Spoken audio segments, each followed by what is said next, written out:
Hello and welcome to अमृत। अमृत पर आप सभी का मैं अतुल स्वागत कर रहा हूँ। एनटीपीसी ग्रुप डी के लिए हमने मैथ्स का जो प्रैक्टिस और एक्सपेक्टेड क्वेश्चन का जो बैच चला रखा है उसमें यह औसत की दूसरी क्लास है। कल हमने एनटीपीसी 2016 में पूछे गए प्रश्न जितने भी थे उनकी चर्चा की। उनकी चर्चा में आपको एक बात समझ आई कि प्रश्नों का स्तर बहुत उच्च नहीं है। आपको उतनी ही मेहनत करनी है जितना आपकी परीक्षा के लिए ज़रूरी है। अगर आपने पहले से कहीं मैथ पढ़ रखी है किसी कोचिंग किसी नोट्स से, तो अब आपको कोचिंग करने की ज़रूरत, क्लास लेने की ज़रूरत नहीं है। समय कम है, बहुत कम है, उस हिसाब से आपको मैथ की तैयारी करनी होगी। आज और जो सवाल हो सकते हैं, जो एक्सपेक्टेड हो सकते हैं, जो अन्य परीक्षाओं में पूछे गए हैं और वो उनके एनटीपीसी में आने की संभावना प्रबल है, उन सवालों को लेकर मैं आपके सामने आया हूँ। ओके, 6 सवाल हैं मेरे पास। 6 सवालों को हम बारी बारी से डिस्कस करेंगे। शांति से आराम से सीखिएगा, समझिएगा, कोई दिक्कत आपको होने वाली नहीं है। बहुत सिंपल से सवाल है। आप चैनल पर नए हैं तो चैनल को सब्सक्राइब कर लें, दोस्तों के साथ शेयर कर दें। हम आपसे मांगते ही क्या है यार, सिर्फ शेयर करने में पैसे लगते नहीं हैं, वो तुम शेयर कर दो ताकि जो पैसा दे के वो कहीं बैच लेने वाले हैं वो बैच ना लें, फ्री में पढ़ लो। क्योंकि मैं तो फ्री में पढ़ा रहा हूँ और क्वालिटी भी देता हूँ। अब आपके ऊपर डिपेंड है शेयर करेंगे कि नहीं करेंगे। पहले क्वेश्चन की तरफ अगर हम देखें तो 3 संख्याओं का औसत 60 है यदि प्रथम संख्या सभी संख्याओं के योग का 1/4 है। मैं औसत जो भी पढ़ाता हूँ, औसत के मैं जितने भी कॉन्सेप्ट्स पढ़ाता हूँ वो डिविएशन पर होते हैं। ठीक है, डिविएशन का कॉन्सेप्ट जो औसत का है, एवरेज का है, उसी पर मैं पढ़ाता हूँ। क्योंकि डिविएशन का जो कॉन्सेप्ट है वो मुझे औसत में बहुत बेहतरीन कॉन्सेप्ट लगता है। इसके बेसिक से आप अगर सवालों को लगाएंगे तो आपको अधिक समय लगेगा। जैसे अगर इस सवाल की बात करें, एक बात और समझ लो, जब हम कहते हैं कि किसी भी आंकड़े का औसत, समझो अगर मैंने कहा कि 10 है, अगर मैंने किसी आंकड़े का औसत 10 माना है तो उस स्थिति में मेरे हिसाब से सारी संख्याएं 10 हैं, तभी तो औसत 10 होगा। ये आप मान के चलिए। बाकी इसके अलावा 16 अक्टूबर सुबह 10 बजे से मैं मैथ स्पेशल का बैच लेके आ रहा हूँ उत्तर प्रदेश की सभी भर्ती परीक्षाओं के लिए, खासकर लेखपाल, यूपीएसआई, जूनियर असिस्टेंट जैसी भर्ती परीक्षाएं और कृषि में अगर कोई नौकरी आती है या यूपी SSC और यूपी PSC में कोई वैकेंसी जिसमें मैथ आती होगी, सभी भर्ती परीक्षाओं के लिए मैथ का बैच लेके आ रहा हूँ जिसमें औसत और अन्य बहुत सारे चैप्टर्स की विस्तृत चर्चा करूँगा। 3 संख्याएं हैं और कहता है कि 3 संख्याओं का औसत 60 है। ठीक है, यदि प्रथम संख्या, ये 3 संख्याएं रही होंगी ना, 1 संख्या, 2 संख्या, 3 संख्या, और इन 3 संख्याओं का औसत कितना है? 60 है। ओके, सभी पहली संख्या जो है, ये वाली जो संख्या है पहली वाली, ये सभी संख्याओं के योग का 1/4 है और यही संख्या आपको बतानी है। मैं आपसे पूछूं कि कुल योग कितना होगा, कुल योग कितना होगा?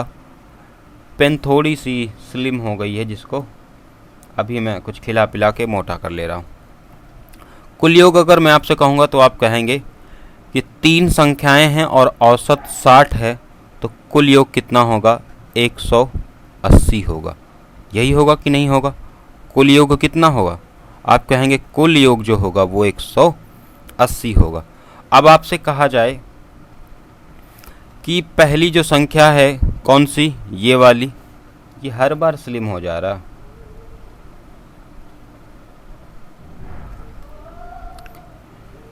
ये जो कुल योग है उसकी 1/4 है। कैंसिल आउट करोगे, 4 चौका 16, 4 पंचे 45, यानी कि जो पहली संख्या है उसका आंसर क्या होगा? 45।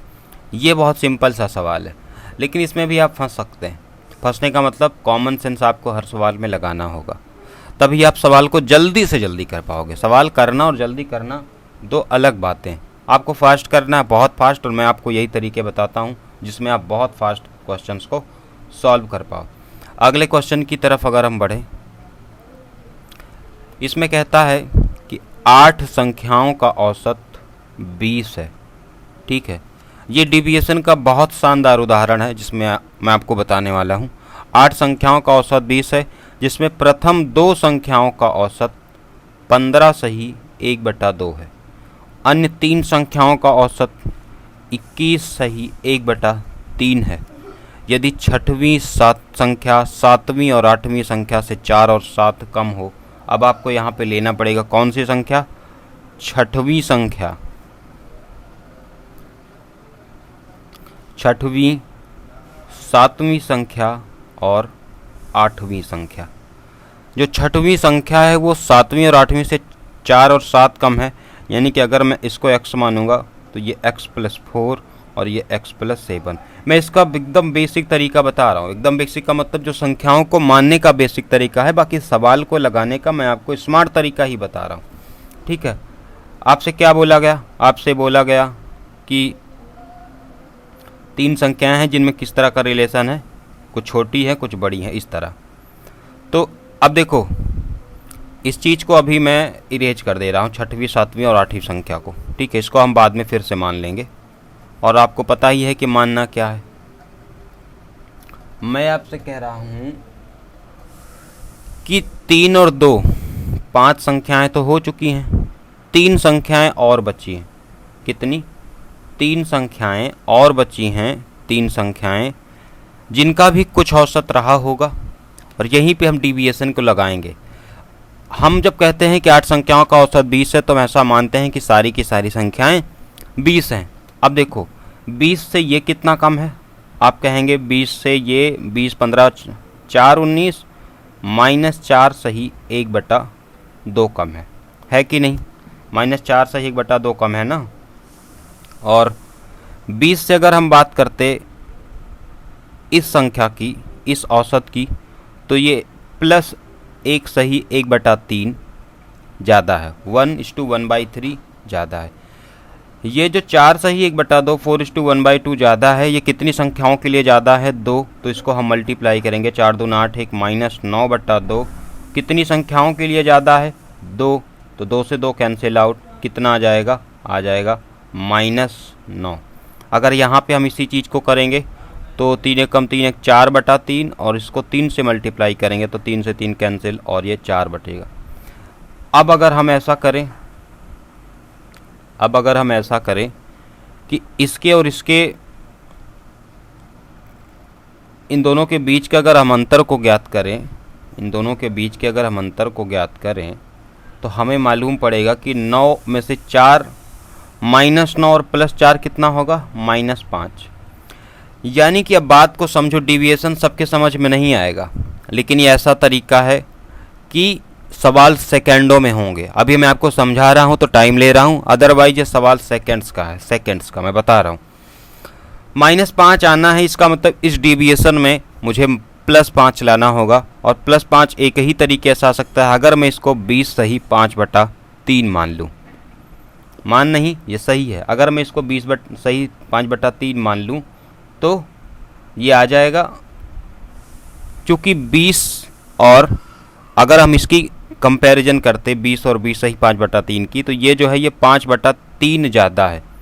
ऐसी कितनी संख्याएं हैं? ऐसी 3 संख्याएं हैं। 3 से 3 कटेगा और ये +5 आ जाएगा। कुल मिला के डिविएशन को आपको 0 करना है। ये 5 और यहाँ आने वाला 5, ये जो दोनों हैं, ये मिलके जब 0 हो जाएंगे, इसका मतलब अभी डिविएशन 0 हो गया। अब आपसे मैं कहता हूं कि अगर 3 संख्याओं का औसत, सवाल आपका सॉल्व हो चुका, अब कुछ नहीं बचा, सिर्फ आंसर्स बताने हैं। आइदर इस सवाल में अब कुछ नहीं बचा। ठीक है, आपसे कहूं कि 3 संख्याओं का औसत, 3 संख्याओं का जो औसत है वो 20 सही 5/3 है। यानी कि 20 × 60/5 65, 65/3 और गुणे 3 करने पे आएगा 65। हमने संख्याएं कौन कौन सी मानी थी? इधर बाईं तरफ देखिए, x, x+4 और x+7, और इनका योग कितना है? 65।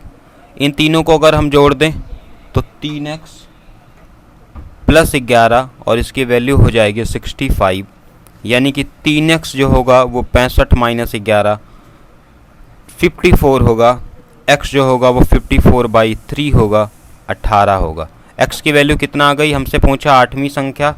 8वीं संख्या हमने कौन सी मानी है? 8वीं संख्या ये वाली। तो 18 8वीं संख्या अगर हमसे पूछेगा एक तो आज मेरी पेन पता नहीं क्यों पतली हो जा रही है, आपको क्लियर दिख नहीं रहा होगा। 8वीं संख्या 18 और +7 हमने माना ना, 25 हो जाएगा। देखो अगर आपको डेविएशन के कॉन्सेप्ट को और डिटेल में समझना है, बहुत डिटेल में समझना है, तो आपको 16 अक्टूबर से आने वाले बैच को ज्वाइन करना होगा। उसमें मैं जब मैं औसत को पढ़ाऊंगा, या फिर हो सकता है कि मैं कभी सिर्फ औसत को ही पढ़ा दूं सभी परीक्षाओं के लिए, उसमें आपको ये बात पढ़नी होगी। फिर भी मैंने इस सवाल को समझाने में आप एक टाइम लिया है, फिर कह दे रहा हूँ कि डेविएशन जब तक 0 नहीं होगा, जैसे -5 है तो यहाँ भी +5 आएगा, यहाँ +15 होता तो यहाँ -15 होता, कुल मिला के 0 लाना है। जब तक 0 नहीं आएगा तब तक डेविएशन चलता रहेगा। अगले सवाल की तरफ बढ़ते हैं। ये सवाल कहता है कि 25 व्यक्तियों का औसत वजन 1 किलोग्राम बढ़ जाता है जब एक व्यक्ति जिसका वजन 60 किलोग्राम है वो एक अन्य व्यक्ति को प्रतिस्थापित कर देता है। अगर आप इस सवाल को तरीके से लगाओगे तो टाइम लगेगा, बट आप इसको अगर हमारी तरीके से लगाओगे, जैसे मैंने कहा कि 25 व्यक्ति पहले थे जिनका कुछ औसत रहा होगा, और मैंने कहा कि उनका औसत मैंने मान लिया कि x रहा होगा। अभी भी 25 व्यक्ति ही हैं, उतने ही लोग हैं, लेकिन औसत वजन कितना, 1 बढ़ जा रहा है। पहले जो औसत था उसमें 1 की वृद्धि हो गई, कितनी की, 1 की वृद्धि हो गई, यानी कि 1 की वृद्धि होने की वजह से +25 kg बढ़ गया। औसत बढ़ा, इसका मतलब ये भी तो है कि वजन भी बढ़ा। औसत बढ़ने का मतलब क्या हुआ कि वजन भी बढ़ा, और कितना बढ़ा वजन, +25 किलोग्राम, 25 किलोग्राम बढ़ गया। अगर आपके औसत अंक बढ़ेंगे इसका मतलब है कि किसी विषय में आपके अंक बढ़ रहे हैं। अगर आपकी औसत इनकम बढ़ रही है, औसत आय बढ़ रही है, मतलब किसी महीने या किसी अन्य स्रोतों से आपकी आय बढ़ रही है। यहाँ पे क्या बढ़ रहा है, यहाँ पे बढ़ रहा है वजन। कितना बढ़ रहा है, 25।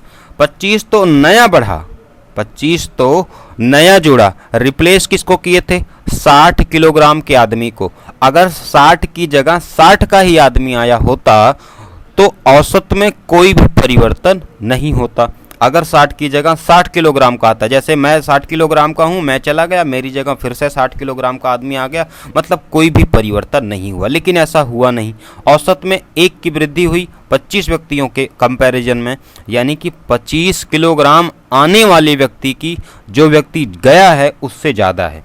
60 किलोग्राम का जो व्यक्ति गया है और उसकी जगह पे जो आदमी आया है उसका वजन पुराने व्यक्ति से 25 किलोग्राम ज़्यादा है, यानी कि 60 और 25 कितना हो गया, 85। इतना करते ही आपका आंसर आ गया 85। आपको अगर और समय लगाना है तो आप लगाइए, बेफिक्र लगाइए। आपके जैसे हजारों लाखों बच्चे लगाते हैं और परीक्षा में पीछे रह जाते हैं। आप तय कर लीजिए कि आपको पीछे रहना है या आगे रहना है। अगले सवाल की तरफ बढ़ते हैं। ये भी औसत का एक बेहतरीन सवाल है। सेम कॉन्सेप्ट अगर मैं आपको बताऊं, एक खिलाड़ी है जिसकी 64 पारियां हैं। समझो कि ये धोनी जी हैं, सचिन, कोई भी हैं। 64 पारियों में उन्होंने कुछ औसत रन बनाए। हम मैच देखते हैं तो हमें दिखाया भी जाता है कि इन्होंने 50 के औसत से, 55 के औसत से रन बनाए। मतलब ये नहीं कि उन्होंने हर मैच में 55 रन बनाए, नहीं, अलग अलग मैचों में उन्होंने कुछ रन बनाए होंगे जिसका औसत कितना आया है, 55 आया। 65वीं पारी में वो 0 रन बनाते हैं जिसके कारण औसत 2 रन गिर जाता है, मतलब कि x-2 हो जाता है। औसत में कितने की कमी हुई, आप कहेंगे 2 की। मैच में कितने की वृद्धि हुई, 1 की वृद्धि हुई। आपको ये करना है, आपको ये करना है, और जो फाइनली होगा देखो, x-2 करेंगे और -64 दूना 128। ये क्यों हुआ, क्योंकि उसकी 65वीं पारी में उसने 0 रन बनाया, इसलिए ये हुआ। यानी कि x-130 = 0 और x की वैल्यू कितना आ गई, 130। हमसे लेकिन ये भी नहीं पूछा है, आप कंफ्यूज मत होइए। हमसे ये नहीं पूछा है कि उसका औसत क्या था, हमसे पूछा है कि उसका नया औसत क्या है। ध्यान देना, शब्द को ध्यान देना, उसका नया औसत क्या है। तो नया औसत में क्या हुआ है, 2 की कमी हुई है ना, तो 130 में 2 घटाओगे कितना आएगा, 128। आप सवाल को लगाते रहिए, जितना लंबा आपको लगाना है लगा लीजिए। इसका आंसर क्या होगा, 128। सवाल ऐसे ही लगेगा, कम से कम समय में लगेगा, इससे भी कम समय में लग सकता है, लेकिन अभी मैं आपको नहीं बताऊंगा क्योंकि अभी आप इसको ही तैयार करो। अगले सवाल की तरफ अगर हम बढ़ें तो 6 संख्याओं का औसत है 32। 6 संख्याओं का औसत कितना है? 32 है। पहली 3 संख्याएं, इनमें +2 कर दिया जाता है और बची हुई 3 संख्याओं में -4। अगर बोलो मेरे पास 3 संख्याएं हैं 10, 12, 14, इसमें भी +2 कर दो, इसमें भी +2 कर दो, इस पर भी +2 कर दो, तो मैंने कितना बढ़ाया? 6 बढ़ाया। 6 क्यों बढ़ाया? हर में प्रत्येक में 2 बढ़ाया। ऐसी कितनी संख्याएं थी? प्रत्येक में 2 बढ़ाया, ऐसी कितनी संख्याएं थी? 6। आपको ये बात समझ आई? यही चीज़ हम यहाँ पे अप्लाई कर रहे हैं, ठीक है।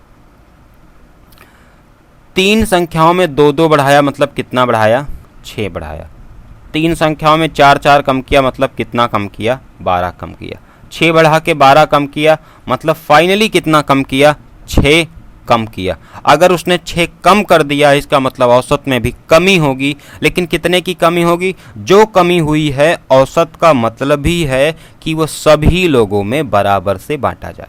यानी कि 6 जो है वो 6 लोगों में बटेगा और औसत में 1 की कमी हो जाएगी।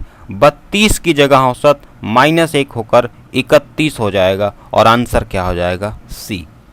फिर कह रहा हूँ आपको टाइम है, आप लगाइए, आप जितना डिटेल में लगाना चाहे लगाइए, लेकिन आगे तो वही जाएगा जो कम समय में ज़्यादा जवाब देगा। क्योंकि 120 मिनट में कभी 200 सवाल पूछता है, तो आपके ज्ञान की नहीं बल्कि ज्ञान के साथ समय की भी वो टेस्ट लेता है। आज के दिन का आखिरी सवाल, और ये एक बेहतरीन सवाल है, ये कैलकुलेट सवाल भी है, बेहतरीन सवाल भी। 120 विद्यार्थियों का औसत जो है, मैंने मल्टीप्लाई क्यों किया भाई? 120 विद्यार्थियों का जो औसत है वो 13.56 है। 35% लड़कियां हैं, 35% लड़कियां हैं, ठीक है। इसका मतलब 35/100, 7/20, 20 कुल हैं जिसमें से 7 लड़कियां हैं। 7 लड़कियां हैं तो लड़के कितने होंगे? 13। टोटल कितने होंगे? 20। टोटल कितने थे? 20। इस लाइन को अभी भूल जाओ। उनके लड़के लड़कियों के औसत आयु का अनुपात जो 6:5 है, यानी कि इसका 6 है, 6 और 5 का अनुपात है। अनुपात का मतलब ये रियल वैल्यू नहीं है, इसको हम 6x और इसको 5x मान सकते हैं। आपने औसत को नहीं पढ़ा होगा या पढ़ा होगा, इसलिए मैं इसको आसान तरीके से बता रहा हूँ। बाकी इस सवाल की ऐसे ट्रिक है कि यह 10 सेकंड में भी आ जाएगा, लेकिन उसके लिए आपको अभ्यास करना होगा। अभी जो बता रहा हूँ पहले उसको सीखना होगा। ऐसे 20 लोग थे, 20 में से 7 लड़कियाँ हैं, गर्ल्स हैं, 13 लड़के हैं, बॉयज हैं। अनुपात है, ये टोटल है। टोटल का रेशियो 13.56 है। टोटल का रेशियो 13.56 है। और गर्ल्स का 5x, बी बॉयज का 6x। अगर हम टोटल की बात करें तो 7 × 5x ये बॉयज होंगे, गर्ल्स होंगी, और 13 × 6x बॉयज होंगे, और इन्हीं का योग तो 20 × 13.56। हमने 120 को भूल गए। आप सोचेंगे कि हमने 120 × 13.56 क्यों नहीं रखा? तो भैया इसलिए नहीं रखा क्योंकि अभी मैंने 7 और जो 13 लिया है इसको 20 के रेफरेंस में लिया है, 20 के संदर्भ में लिया है। तो आप देखेंगे कि 35x और 78x इक्वल्स टू 20 × 13.56। ये 35 और 78, 8 5 13, 7 3 10 11, 113x 20 × 13.56, ठीक है। देखिए x जो आएगा वो 20 × 13.56 अपान 113 आएगा। कैंसिल आउट करेंगे तो 113 कम 113, पॉइंट में ये भी आएगा, और 226 ये 0.12, और x की वैल्यू आ जाएगी 2.4। हमसे पूछा क्या है? लड़कियों का औसत। लड़कियों का औसत कितना था?